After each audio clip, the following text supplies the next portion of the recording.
So, my guest on this episode of the Neil Wilkins podcast is Christiana. And Christiana is a very interesting person, as you are going to find out, because she's a TEDx speaker, a business and wellness coach, an educator, best-selling author, and more. She helps entrepreneurs build thriving, aligned businesses. And this is through a very different method, which we are going to hear about and listen to, and hopefully learn a lot from, through small, intentional actions. And let's face it, we all need small intentional actions right now, as a lot of people are feeling overwhelmed by the chaos that is the world as we have it. So, Christiana, welcome. Thanks so much for having me here. I'm really excited. And audience, yeah, you're going to be in for some good value. So stay tuned. Wow, there's a plug, and hopefully we will get to the value very, very quickly. So this whole thing about TEDx speaker, and we've got to start with that really. Where did that kind of come from? Because that's quite an accolade, isn't it?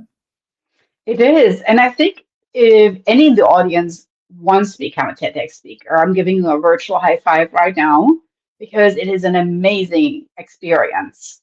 The one word that I have for everybody, and again, going along with my high five, is really, it's quite intense. It's intense. And once you are on that roller coaster, you definitely have the moments of like feeling amazing that you're doing it and then going downhill and thinking, why am I doing this? So now looking back, I'm really glad I went through that roller coaster because I felt the message that I shared on that stage. And audience, if you have not watched the TEDx video yet, we're of course going to put that into show notes. But the message that I shared on the stage really moved my audience that was live there with me, but then also my audience on YouTube. And the comments that I've been getting are exactly solidifying the reason why I chose to give that TEDx talk, because I actually created some change. And it's small change because my talk was only 12 minutes long, but it's tremendous to hear back from people that are like, oh my gosh, I just watched you talk and it made me decide to do this. And even people that I saw in live and that I presented to, I mean, some of them started crying, some of them are very quiet and thoughtful. And that's really the reason why you should do a TEDx talk, to change somebody's life. It's interesting, isn't it? Because when you start to kind of look at it like that, and you say it's just 12 minutes, 12 minutes of a lifetime is obviously a very, very small percentage, but the impact that little micro moment, or as you would describe it, petite moment, and we'll come on to that and where that fits in a little while, but it can have just such a profound impact, can't it? We've always got to be looking for those little moments that are just so much bigger than the actual elapsed time, because they're important, aren't they? Correct. And I love that you're already weaving in one of my trademark words, which is petite practice. And in my TEDx talk, I'm elaborating exactly on how I came to this dramatic moment that something in my life had to change. And I'm not going to steal my own thunder from my TEDx talk, but I can tell you, and also from this beautiful introduction, as an educator or even a business owner or marketer, you sometimes like come to the realization that maybe what you're doing is not exactly efficient. And there's maybe a better or a different way of just going to the day to day. How do I reach my big goals? And there are days when we're maybe not motivated, and there are days when maybe we feel like we've been doing the same old, but it's just not really moving the needle. So my trademark is called Petite Practice. It's a small step that you can take to reach a big goal. And that small step, I'm going to share that with you right now, might be something you have not tried before yet. Maybe it's something that you're initially uncomfortable with, but because it's small and it's short, it's also something that you can do for 15 minutes or so, right?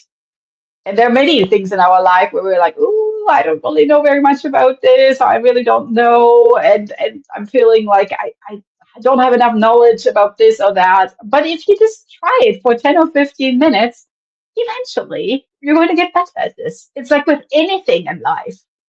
And that's what petite practice is all about, that the repeated, consistent interaction with this small step is going to bring you closer to your big goal.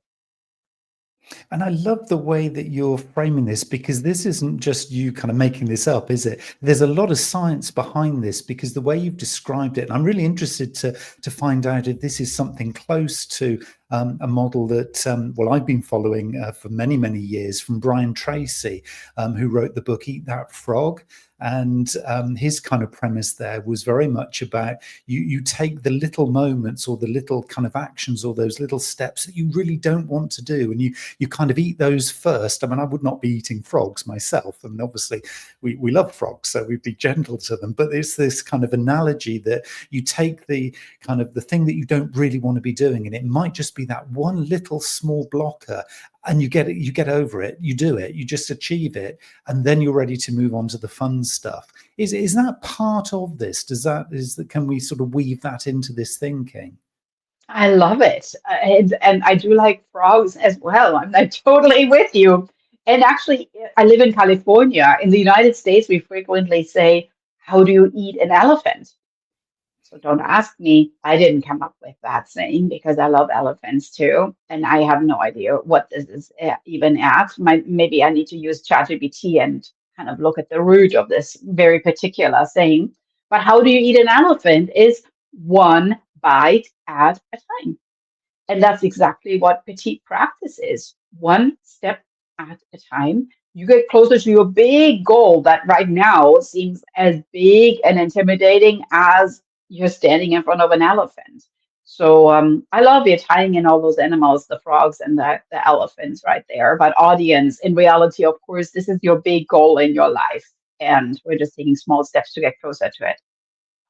Do you think this is one of the reasons why a lot of people are really struggling right now? I mean, I know obviously with the economics and the politics and the climate, and there's lots of big macro things going on, and we see it in the media all the time. But at a kind of a private, personal level, that there is still overwhelm, isn't there? Because you can have this big dream, but it often feels quite big. Or you can have this professional goal in your career, and you almost sort of feel, oh, it's just too far away. It's just too hard to achieve, and it just feels too much. Do you think this is really the foundation? The whole Petite Practice system is kind of the foundation for good wellness, because it's always achievable, isn't it? That one next step you can always do. Oh, completely. And I mean, even just speaking about my TEDx, when I got that appointment on my calendar and I knew the date that I would be presenting, I also knew that I didn't want to have any show notes or it's called actually a confidence screen, right? Any words popping up on a screen. So you will never be able to look at your full screen in terms of your full speech if you give a TEDx talk. So they allow you to maybe to have just some keywords. But I knew I didn't want that. I just wanted to be like fully in tune with the audience. I wanted to look at the audience and not get sidetracked by anything else, no electronics. I knew that that was something that I hadn't done for a long time. I hadn't memorized a speech for a long time. Memorizing a speech and speaking to 1,000 people, moving around on stage, it seems like a pretty big thing and very intimidating. So it's not like I just did that over a weekend. I mean, this took weeks and weeks. So I took petite steps and small steps to get closer and closer. And I can be honest with you, audience, there were definitely days when I repeated a section that the day before I knew quite well, and I didn't know it anymore. That's okay. A petite practice is a practice. It's not necessarily always that you feel you're actually improving your skills. You're still practicing. It's just like if you pick up a ball and you're shooting baskets in the gym, there might be a day when you're just going to miss a lot of those baskets, but you know what? You're still there. And it doesn't mean that on the next day, it's not going to be different, that maybe on the next day you're going to hit those baskets again. We have to be remaining human, and we have to be also kind of like thinking to ourselves, just the fact that I put myself out there and I practiced, that's all right, because it actually makes me more human. And I shared everything on Instagram stories too. And people actually loved the fact that I shared those moments when I was like, yep, today is a day when I'm giving my speech and I'm really feeling I'm messing up, but it's my first attempt in learning. My first attempt in learning. It's just that's my first attempt in memorizing a 12-minute speech. And there are days when I'm feeling it's a little harder than on others. Oh, now there was just a little, I've got loads and loads of questions to ask you. I'm really excited by this, but I just wanted to Mhm. grab that little moment just in case anybody missed it. FAIL, first attempt in learning. There's an acronym. Oh, there it is. There it is on the screen, everybody. That's nice. I like that because we all know that that is the time when you actually learn. You don't learn when things are going well. You learn when the challenges are there, when the stakes are kind of too high and you're just not making progress. That's when you're learning. I love that. Fail. Going to use that one if I may, as long as you haven't trademarked that one as well. I mean, it seems like you're kind of very onto this. But it was interesting. The question that kind of came out was, initially, I guess I thought when I first encountered the Petite practice as a system was that this is just purely for work. I didn't really think, or work projects, I didn't really think of it as being something in terms of learning a talk, or shooting basketball hoops, or playing a guitar or something like that, where it really sounds like it's micro habit stacking, to use another kind of phrase or other terminology. These are little habits that you're building step by step. Have I got that right? Exactly. And I can also tell you, I've been doing this all my life. So even though this TEDx talk is like my most recent big elephant moment, right? When I earned my PhD, you can hear from my accent. I'm originally from Germany. So I was basically looking at writing a dissertation in a foreign language in English at Purdue University, which is one of the elite universities in the United States. And I was like, whoa, how am I going to write a 250-page book in a foreign language? Right? And then I thought, well, let's look at the deadline. When do I need to turn this in? Okay, December, right? That's when the parents are going to come from Germany for my graduation. So that's kind of serious. So I better get this thing done by then. And then I just started reverse engineering back. And I realized if I would write down the 250 pages by the amount of days that I started thinking about this, because you have to buy your flight tickets ahead of time if you're traveling internationally. Don't wait until the last minute. You get the better deals when you buy them ahead of time. I realized, actually, it's like 2 pages per day. And then if I keep up my 2 pages per day writing moment, I can actually easily get done and even revise some of that stuff. And that's what I did. So my petite practice with my dissertation was chopping away 2 pages per day, sitting down, opening the laptop lid, typing, and not even thinking, oh, I'm going to start revising what I wrote yesterday, because that's a practice. You got to let go of that. That's already done. We're never aiming for perfection, right? We're just aiming for progress right here. So, and it all got done. I even earned the best dissertation award in that year.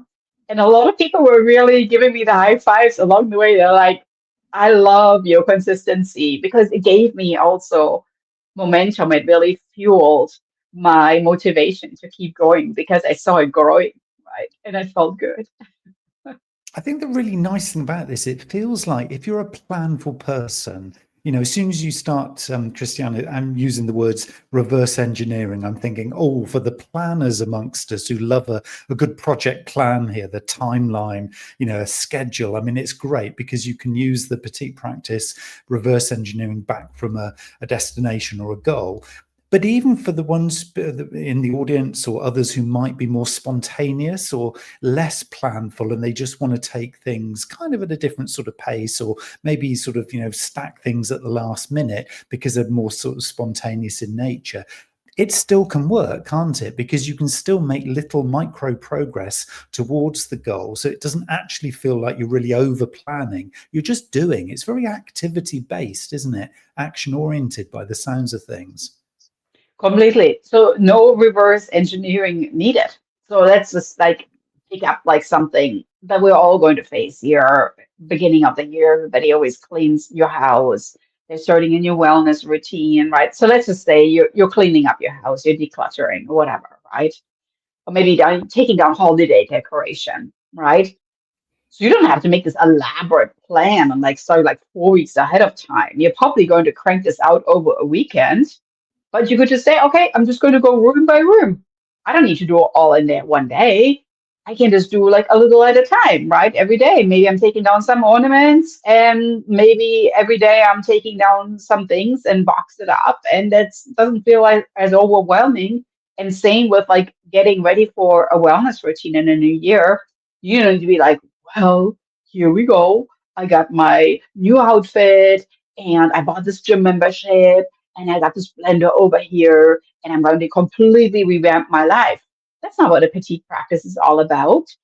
It's like maybe changing one thing, and kind of like seeing how that habit actually, maybe even, I love that you word the word sticks or stacks on top of an existing habit. So let's just say maybe you bought a blender and you make your coffee and then you're using your blender. So you're stacking your coffee drinking habit because the blender is right next to your coffee machine.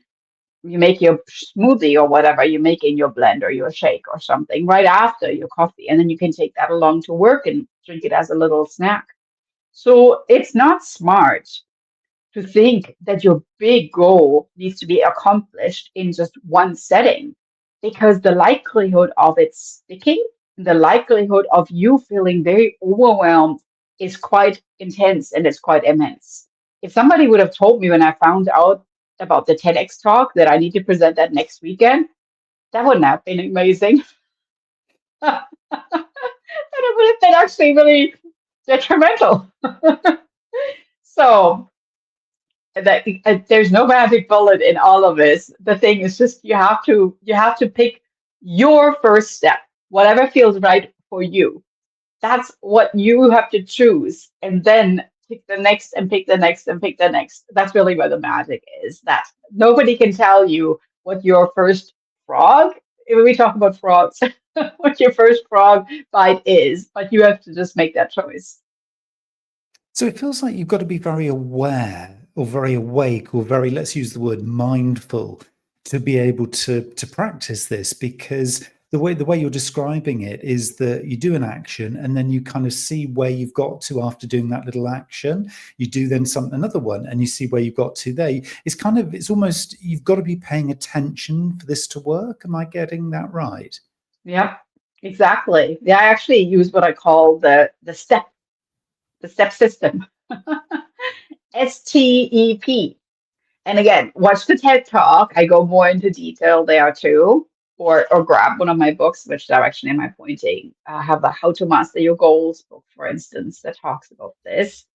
And one of my books was just published last Wednesday. That's called The Next Step, where I'm really using that same system of awareness. So to be really assessing, am I taking the right action? What step should I be taking next? You also have to examine of what worked and what felt good. Too often we're just so focused on moving forward, where in reality, sometimes it's good just to pause and reflect on what worked and what felt good and what didn't feel good. And give yourself permission in getting rid of whatever didn't feel good. You're like, well, I mean, there was a time, to be honest with you, audience, where I thought my husband is a runner, and I thought, oh, I should be a runner. It's kind of like a bonding thing that happens, right? We are like running together, and I thought that would be so cute. And then I ran with my husband, and I thought, gosh, I really don't like it. But then a lot of people say, just keep running. It's going to be okay. There will be a moment when you're really going to love it. And I was like, I don't know when that is that going to happen. It really didn't happen. And I became better at running. I'm not lying. I became better at it. It became easier. Like, yeah, it was all right. But I never liked it. And then my husband one day said, we came home, and he said, like, so how long are you going to keep with that? And I said, you know what? I don't think I will anymore. It's done. It's done. Is you have to be honest with yourself. You're like, do I actually really like running? I didn't. It was just like a chore. It was like chugging along, and I was like, okay, it's not my jam. So now I just let my husband run, and when he comes back, he's happy and I'm happy, and it's it's actually better for our marriage than running together. And that's okay too. It could be also that you're preparing for a keynote speech, and all of a sudden you're realizing you actually don't like standing on a stage. That's just fine as well. So the examination of what works is amazing, because remember, you're taking small steps. So it's not like you're signing up for this big thing and then you're probably like, oh my gosh, here I am. I just signed up for a $10,000 running coach, and now I realize I don't like it. No, it was like running down the street with my husband in sneakers I already owned. So I actually really didn't lose anything. I didn't even lose my dignity, because I actually felt I probably preserved it by saying I'm not going to do this anymore. And that's okay. It's totally fine. And I actually think people love you even more for it, because you're like, tried it, didn't like it. It's kind of like reading a book. If you don't like it, don't finish it.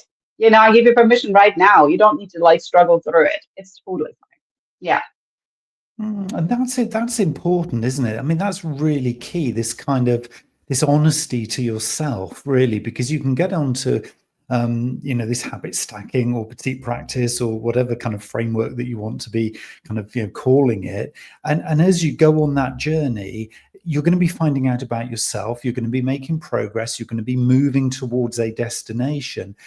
What is the kind of the point where you decide actually enough is enough? Is it the feeling? Is that the key thing? Because it might well be that it happens very early in the journey, but it could also happen 2 or 3 steps before the destination, couldn't it? Does it kind of matter how far you go on this journey? Is it just kind of when it feels right to stop, you give yourself permission?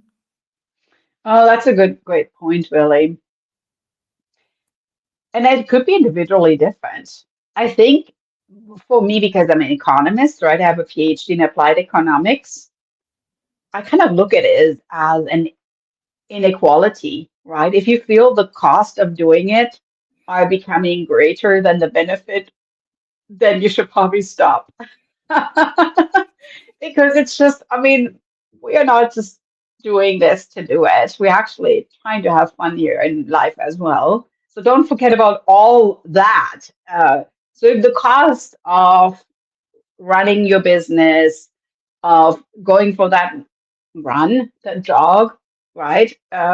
Whether you're doing this alone or with a partner, or with a group or whatever, or maybe even reading a book, if you feel like you could be doing something that actually gives you more joy, whenever that moment is, I give you permission, you can stop.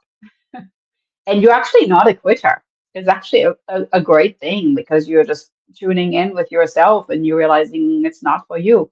I mean, there's a book that most of the world probably read by now by Mel Robbins, Let Them, right? Let Them Theory and all this. And Mel Robbins for a long time thought that she wants to be a barista and work at a coffee shop. And then she did that and realized she doesn't like it at all. She doesn't like dealing with, the customers in that particular setting. She doesn't like, cleaning up trash cans with like coffee grounds in it and all that kind of stuff. And it was always her dream to work at a coffee shop. Now, what I'm trying to tell your audience is this.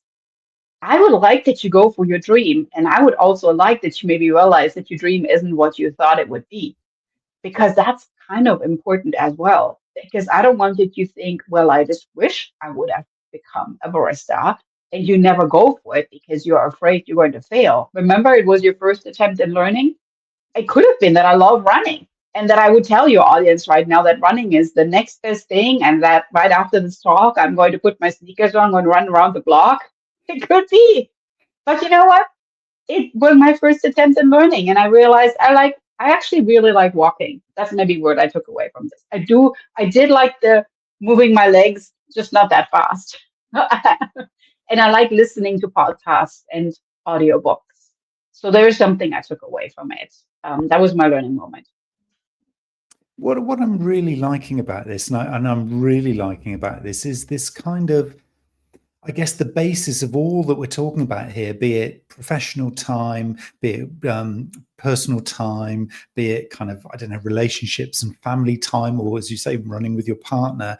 It is all about happiness, isn't it? It's actually all about ultimately the success that we're defining here isn't a monetary success necessarily. It's not a career success. It's not something that's actually measured by anybody else's standards. We're actually saying these are little micro moments that if you're paying attention, you can strip out the stuff that's not serving you, as you described it. The cost is outweighing the actual benefit or the value that you're seeing from it.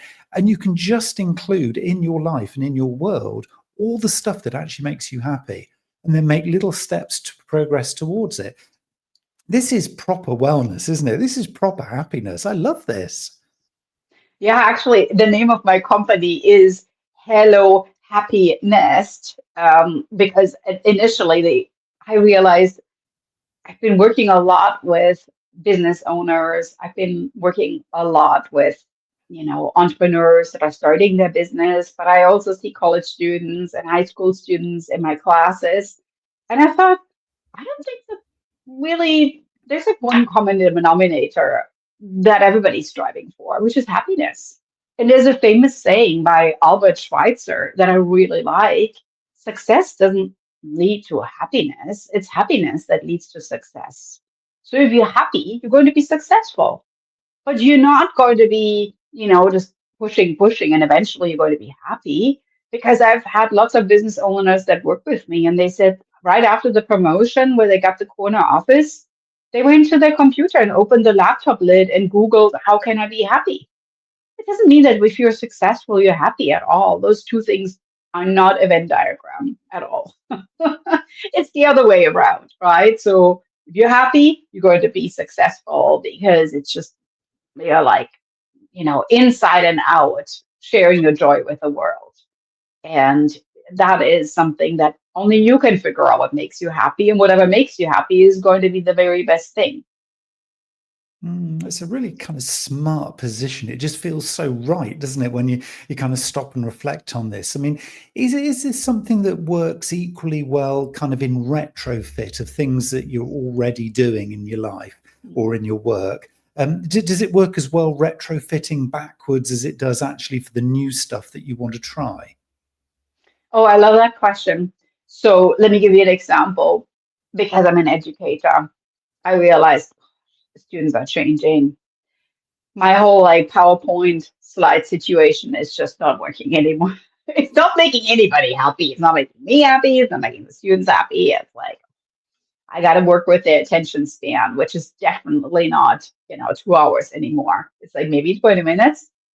So I thought, how can I keep everybody happy for 2 hours? Because it's not like I just going to cut down on my education material. I thought, oh, I'm going to start writing books. I'm going to start writing workbooks. And I cannot tell you, audience, how many people at the beginning thought, I'm just going to sit there, like typewriter situation. I'm just going to write down like blocks of text, filling books. No, no, no. I thought what's going to make us happy is that all my books also include things that work through all learning modules, right? Because not everybody likes just reading text and it just goes in their brain. We're just not wired that way. Some people like to more be like kinesthetic learners. They like to interact with the material and experience it to really learn it and understand it. So I thought, I need to think about that. When I create something like this, it also needs to have puzzles and quizzes that not really just test your knowledge, but are also educating you about yourself. And those puzzles are maybe word searches where instead of just like randomly like a quiz, like those BuzzFeed quizzes, there are also maybe a word search where you find something like strategy or marketing channel or something like that. So I'm using them in a playful way, but I'm also using them to increase your happiness because not all days you feel like opening a textbook and reading a chapter. But I cannot tell you, like sometimes in the classroom, I look around and I'm like, okay, let's just do a word search. And it's quiet. And everybody's sitting there and doing a word search. Or maybe even have like little mazes, like the journey to the red dot, because the TEDx, you actually speak on a red dot, right? And so it's the journey on the red dot. And so you have to go like through these little maze path, and the way there, it's like stuck, overwhelm, fear, success, joy. And so, so you can see when I create learning with joy and with fun, all of a sudden the happiness is there. Did I take anything away from it? No, I think actually I just made this a little bit more fun. So when I published my books, I said, well, yeah, we're going to use this and we're going to interact with it in a different way. And of course, all my podcast episodes, I looked through them as well and thought, which podcast episode could I use so that students could listen to a podcast when they open my book? And they're the podcast episodes, they're the quizzes, they're the word searches. So I really wanted to make this more of a holistic experience. And I think that sometimes we look at humans as like this 2D situation, like things need to be done in a certain way, where if you just switch things up a little bit, all of a sudden you're seeing there's much more under the surface because you're exploring things with more curiosity than just doing it like what everybody else is doing. You're just finding your own unique value. Feels like you're a big advocate of personalization, of allowing people and giving them the almost the permission to be themselves and not actually creating little robots that everybody does the same, thinks the same. There's a real kind of element of real kind of personal ownership of this, either in the learner's journey of the people you're educating, or I'm guessing your clients and everybody that you encounter. It feels like you're really empowering them to be themselves. Is that right? Correct. Because you always think at the end of your life, you want to look back and think, did everybody in this world actually get to know the real me? Do I feel like I'm leaving legacy? Do I have the feeling that people in the room will know what my value and my message in this world was? Because if you can't answer these questions with yes and for sure and yes, then you just never really explored what makes you unique and what makes you different. And I think that's really what I'm always encouraging, that we just take a moment and pause and reflect on that. And then once you find out, then try it and see how it actually feels to interact more from your true sense of being and your true value. Because that's really, I mean, in marketing, we call it the unique value proposition, right? That's really when you look at thriving businesses, that's really how they operate. They figure out what makes them unique and different, and then they're sharing that with the world. And so in your business, it's going to be the exact same thing. So is this kind of this idea of, the obviously the breaking down of everything within, say, the petite practice is into these little micro kind of actions and things. Does that also apply to kind of thought processes? I'm feeling that we've talked a lot about taking action and physically doing things, so kind of almost the behaviors. Does that also read across in terms of kind of feeling, emotion, and kind of the internal sort of thoughts? Because this feels quite a holistic approach. hmm Always. And I think if you break down thoughts, and it could even be, I mean, what we just talked about, exploring yourself and what you're really passionate about. Sometimes that really happens in a reflection in the evening, like writing in a journal or a diary. And when I say this now, people see themselves like having these big journals and writing down pages of information. Same thing, petite practice. Maybe just use one prompt and write down one thing that you really enjoyed about this day, and do that for a week and see, look back through those notes and see where the rhythm really comes from. What did you enjoy about this day versus that day? And you're like, huh, I seem to enjoy this particular thing. And all of a sudden you're realizing you're doing a petite practice because you're just writing a quick reflection down in the evening. You're reflecting back, but you're still learning something you otherwise would have never taken a moment to really think about. And that's a really like the unique value. So there's no magic bullet and like this is your superpower. And I mean, I can frequently sense it when I talk to people what they're really good at, but it doesn't mean that you can't develop certain skills either. We don't need to be necessarily super talented.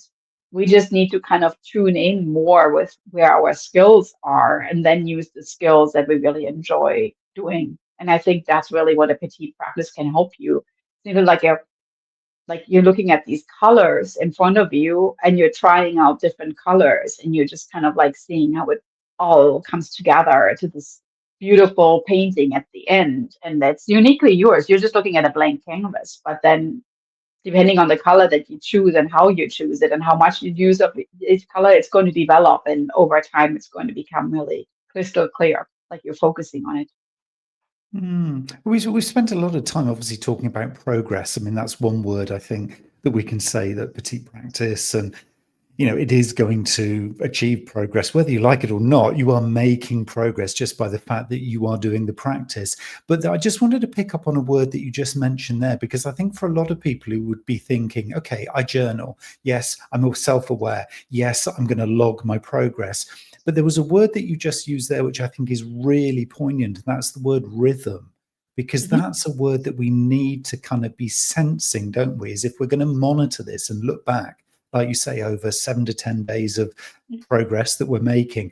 It is that rhythm that we're looking to find, isn't it? Because that's where the secrets, that's where those little magic moments lie, because otherwise it's really quite hard to see, isn't it? The big picture when you just look at these little bite-sized chunks of activity. But if we can find and feel the rhythm, is that the answer? Is that really what we're looking for here?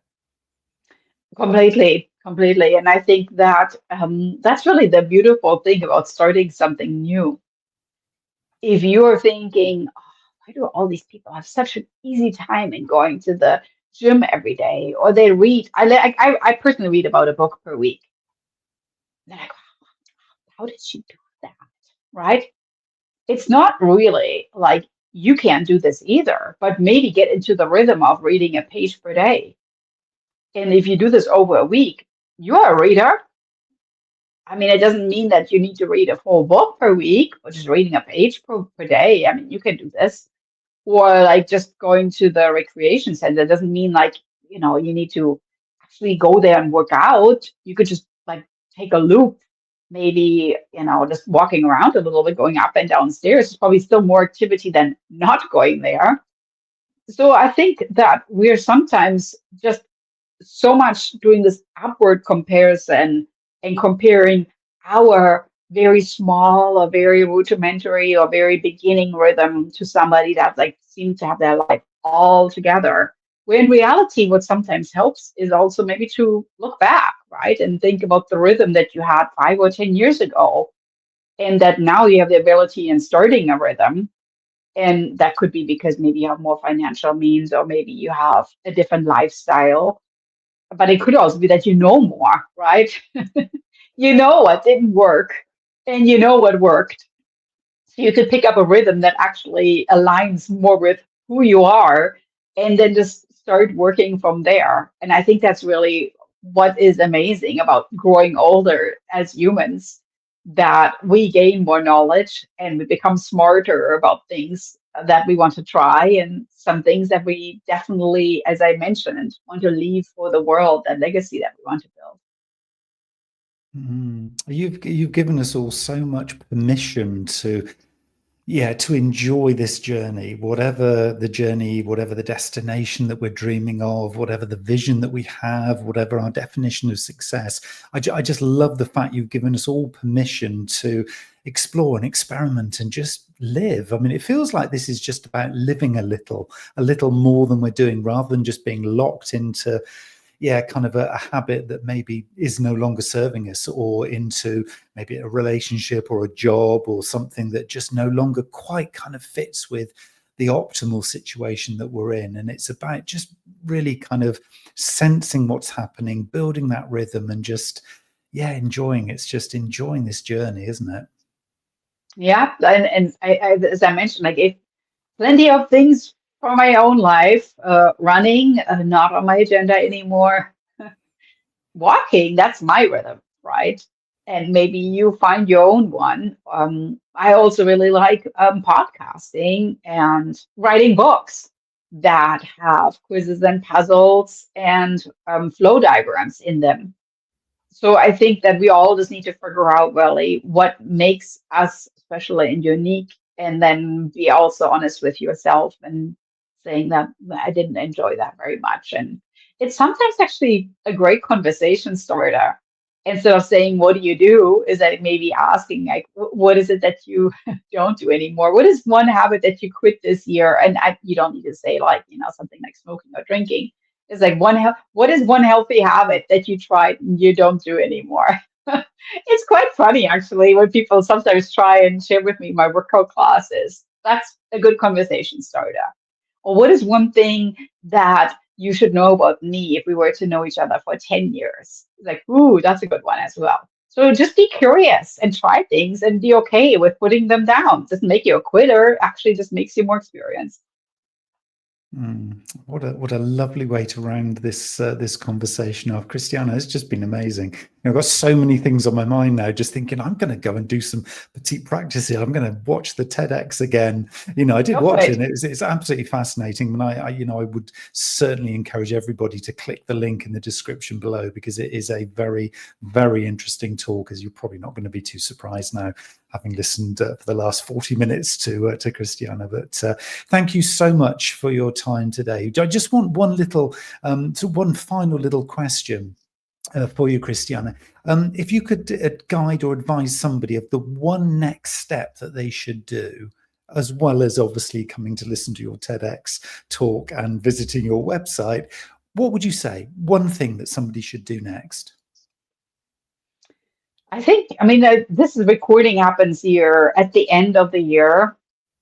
And I think that we are sometimes so focused on starting New Year with like New Year's resolutions. How about instead of making it New Year's resolutions, just make it New Week resolution? So one thing that I'm giving you advice on, don't let the whole world dictate. And when you change your habits, you can choose your own habits. So when people ask me, when are you going to publish your book? They said, oh, it's the next step. So it's probably in the new year, right? It's a new year book. And I was like, oh, it's actually not. And they were like, when are you publishing it? And I said, I'm going to publish it on Global Chocolate Chip Cookie Day. And they're like, what? And I was like, yeah, because that's what I got famous for. On my Instagram, that Instagram reel where I'm making chocolate chip cookies got 815,000 likes. So that's my claim to fame. I make chocolate chip cookies for my students because I believe in petite practices and petite moments of joy. And that's when I published my book. I thought, I could pick many days, but that's the one that I chose to launch my book. So you choose your own habit day and look at the calendar. If something rings like, that's totally going to be my day, just choose that one and start your own little habit. Don't let anybody else tell you this is right or wrong. You just basically do what feels amazing for you. Dr. Christiane Schroeter, thank you so much for your time. Thank you.